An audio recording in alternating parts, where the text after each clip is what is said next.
তো আজকে আমরা রান্না করব কালাভুনা। কালাভুনার জন্য সবচেয়ে আগে এরকম একটা সাদা মাংস নিয়ে নিব। মাংসটার গায়ে অবশ্য কিছু দাগ আছে, বাট আই ডোন্ট। তো একটা বাটিতে সবচেয়ে আগে আমাদের কালাভুনাটাকে রাখবো। রাখার পর আমরা এটাকে চুলায় গরম হইতে দিয়ে দিব। এটা গরম হোক। গন্ধ আসতেছে অনেক মজার মজার।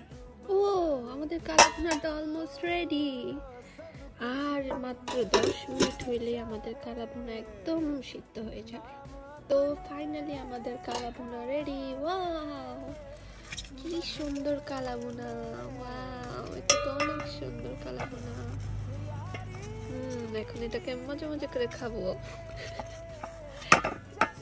আমাদের কালাভুনাটা কি সুন্দর করে সিদ্ধ হয়ে গেছে, অনেক বেশি কালো হয়ে গেছে। আমরা মনে হয় বেশিক্ষণ